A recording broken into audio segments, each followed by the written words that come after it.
Hi friends, आशा करता हूं आप सब बहुत अच्छे होंगे। After a long time I am coming back with a video. दोस्तों, एक बहुत बड़ी समस्या हम सबको अक्सर घेरे रहती है। एज बिकॉज मैं ट्रेनिंग प्रोफेशन में हूं, मैं अक्सर कॉलेजेस में जाता हूं, स्कूल्स में जाता हूं, यंग मासेस से इंटरैक्ट करने का बहुत हद तक मौका मिलता है। एक चीज जो खुल के सामने आती है वो ये है कि हम सबको ये समस्या है कि आज की जो नई जनरेशन है वो एम्प्लॉयबल नहीं है। आज की जो नई जनरेशन है उनमें एम्प्लॉयबिलिटी स्किल्स की सख्त कमी है। उन्हें प्रैक्टिकल जिंदगी का तजुर्बा बहुत कम है, प्रैक्टिकल जिंदगी के बारे एहसास बहुत कम है। और जब बात रिक्रूटमेंट्स की आती है, ये चीजें एक बहुत बड़ी प्रॉब्लम बनकर उभर कर सामने आती हैं। तो आज की कहानी कुछ इसी चीज के या इसी मुद्दे के आसपास है। तो ये कहानी है गोवा के एक गांव की जिसका नाम है पारा। उस गांव की एक खासियत थी कि वहां पे तरबूज यानी कि वाटरमेलन्स बहुत बड़े साइज के मिलते थे और इसी चीज के लिए वो गांव काफी फेमस था। ये कहानी उस गांव के एक छोटे से लड़के की है।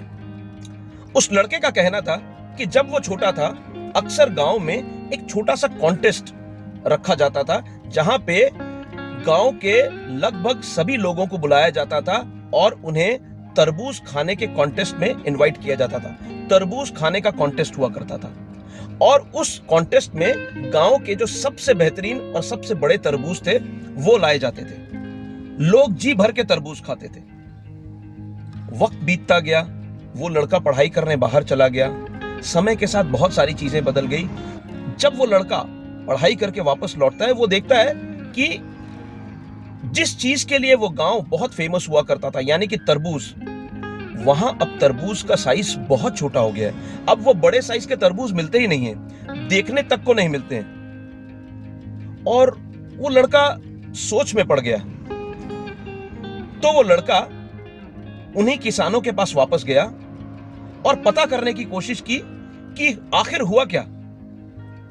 देखने पे पता लगा कि अब तरबूज के बिजनेस को किसानों के बेटों ने या नाती पोतों ने टेक ओवर कर लिया है। अब गांव में जब कॉन्टेस्ट होता था तो अब बड़े साइज के तरबूज नहीं आते थे। लोगों को खिलाने के लिए बड़े साइज के तरबूज नहीं आते थे। छोटे तरबूजों को मंगाया जाता था और लोगों को खिलाया जाता था।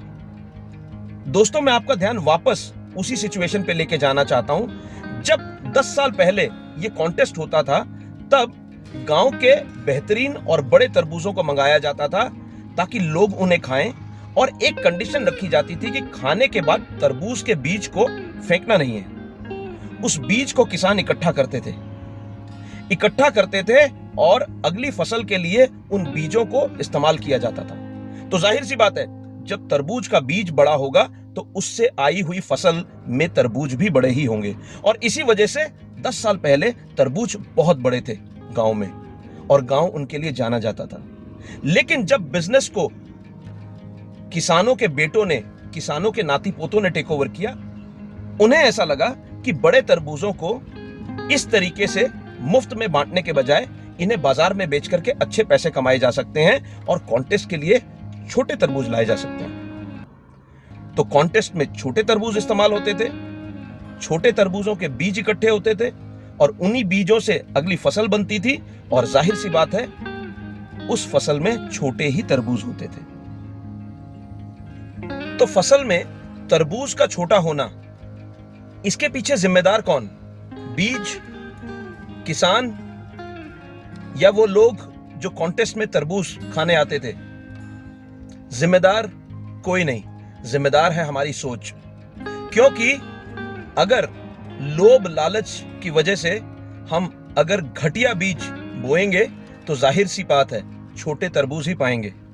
वैसे ही आज अगर हमारा यूथ एम्प्लॉयबल नहीं है, स्किल्ड नहीं है, वो नौकरी नहीं पा पाता, इसके पीछे जिम्मेदार कौन? हमारे टीचर्स, माता पिता, समाज? नहीं, इसके पीछे भी जिम्मेदार है हमारी सोच। क्योंकि अगर इनपुट्स सही नहीं होंगे तो आउटपुट कैसे अच्छा मिलेगा?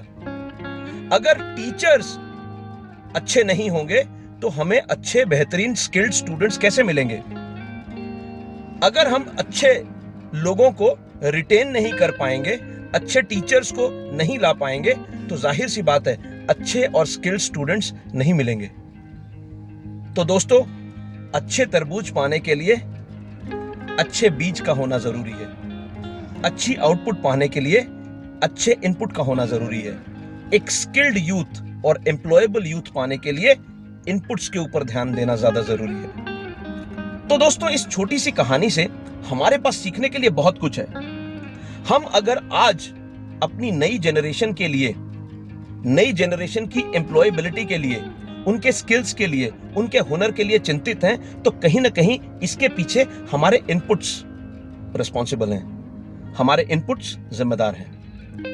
इस समय हमारे लिए बहुत जरूरी हो जाता है कि हम इंट्रोस्पेक्ट करें और अपने फैकल्टीज को, अपने टीचर्स को और उन लोगों को जो कि स्टूडेंट्स का हैंड होल्ड करते हैं, उनकी क्वालिटीज को हम इंप्रूव करें।